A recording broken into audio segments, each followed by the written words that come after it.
Hello, welcome to my channel. இன்றைக்கி topic என்னென்னா tourism index பற்றி பார்க்க போகிறோம். இது கரண்ட் அஃபேர்ஸ்லேயும் வரலாம், ஜாகிரபிக்கல் கொஸ்டின் இந்த மாதிரி இதுலேயும் வரலாம். ஸோ இதை நோட்ஸ் எடுத்து வச்சுக்கோங்க. 2024க்கான டூரிசம் இண்டெக்ஸ் என்ன, அதில் எந்தெந்த நாடு என்னென்ன பிளேஸ் பிடிச்சிருக்கு, இந்தியா எந்த லெவலில் இருக்குன்றதான் பார்க்க போகிறோம். ஸோ வீடியோக்குள்ளே போகிறதுக்கு முன்னாடி சேனலை மறக்காமல் சப்ஸ்கிரைப் பண்ணுங்கள். வீடியோ பிடிச்சிருந்தா லைக் பண்ணுங்கள், ஃப்ரெண்ட்ஸ் கூட ஷேர் பண்ணுங்கள். Let's into the topic. What is tourism and travel index அப்படின்னா என்ன, அது எதை பேஸ் பண்ணி ஒரு நாட்டுக்கு மதிப்பெண் கொடுத்து ரேங்க் வரிசைப்படுத்துகிறான்றது இதில் பார்க்க போகிறோம். ஸோ 2024 எந்த நாடுகள் முதலிடம் பிடிச்சிருக்கு, இந்தியாவோட லெவல் என்னன்னு பார்க்க போகிறோம். ஸோ வாட் இஸ் இண்டெக்ஸ் அப்படின்னு சொல்லி பார்த்தோம்னா, டூரிசம் இண்டெக்ஸ் பார்த்தோம்னா அது ஒரு நாடு பின்பற்றக்கூடிய கொள்கைகள், காரணிகள், தன்னுடைய சுற்றுலாத்துறையை மேம்படுத்துறதுக்கு என்னென்ன விஷயங்கள் அவங்க ஃபாலோ பண்ணுறாங்க, அந்த மெயினான விஷயம்.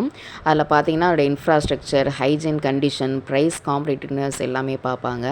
இதோட ஸ்கோர் என்ன கொடுக்குறோன்னா 1லேருந்து 7 கொடுக்குறாங்க. 1ன்றது ஒஸ்ட்டாகவும் 7ன்றது பெஸ்ட்டாகவும் கொடுக்குறாங்க.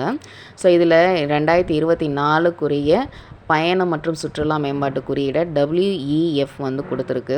WEFனா வேர்ல்டு எக்கனாமிக் ஃபோரம் அப்படின்னு சொல்லி அர்த்தம், உலக பொருளாதார மன்றம் கொடுத்துருக்குறாங்க. ஸோ இதில் பார்த்தீங்கன்னா முதலிடம் பிடிச்சிருக்கிறது அமெரிக்கா அப்படின்னு சொல்லி நம்மளுக்கு ஒரு தரவரிசை கொடுத்துருக்குறாங்க. ஸோ இதில் பார்த்தீங்கன்னா 119 கண்ட்ரிகளுக்கு இடையில் இந்தியா 39th பிளேஸ் பிடிச்சிருக்கு. இது கொஞ்சம் பெருமையான விஷயந்தான். ஏன்னா 119 கண்ட்ரியில் 39வது இடன்றது சாதாரண கிடையாது. இதில் பார்த்தீங்கன்னா டாப் 3, பாட்டம் 3, சவுத் ஏஷியாவில் என்னென்ன பிளேஸ் சொல்லி கொடுத்துருக்குறாங்க. இப்போ இதில் டாப் 3 பார்த்தோம்னா United States first place with 5.24 பாயிண்ட்ஸோட ஃபஸ்ட் பிளேஸ் இருக்குது. செகண்ட் பிளேஸில் ஸ்பெயின் இருக்குது, பாயிண்ட்ஸ் 5.18.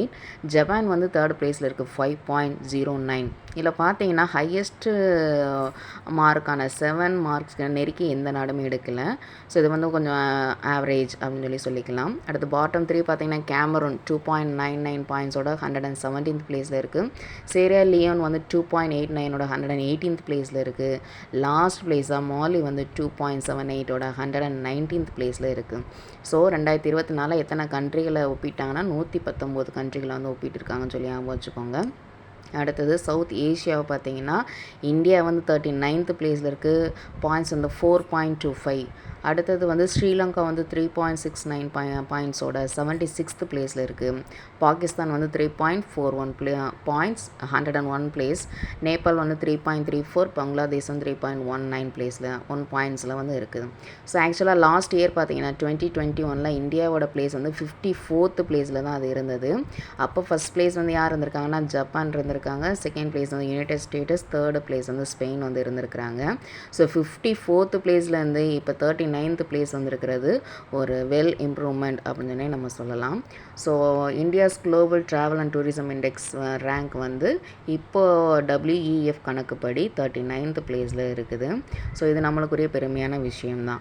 ஸோ இதில் பார்த்தீங்கன்னா நிறையா குறியீடுகள் வெளியிடுவாங்க. நம்ம காம்படிட்டிவ் எக்ஸாமுக்கு இந்த மாதிரி குறியீடுகள் இண்டெக்ஸ் நிறையா தேவைப்படும். ஸோ இதை நீங்கள் பாயிண்ட் எடுத்துகிட்டு இந்தியாவோட பிளேஸ் என்ன, எத்தனை கண்ட்ரிகள் அதை கணக்கு எடுத்துக்கிட்டாங்க, அதோட பாயிண்ட்ஸ் எதை வச்சு மெஷர் பண்ணுவாங்க அப்படின்றத முன்னாடி வருஷத்துக்குரியது இப்போ கரண்ட்டுக்குரியது கம்பேர் பண்ணி படிச்சிங்கன்னா உங்களுக்கு ஈஸியாக ஞாபகம் வச்சு ஈஸியாக ஸ்கோர் பண்ண முடியும். ஸோ சேனலை மறக்காமல் சப்ஸ்கிரைப் பண்ணிடுங்க, பிடிச்சிருந்தால் லைக் பண்ணுங்கள். தேங்க்யூ.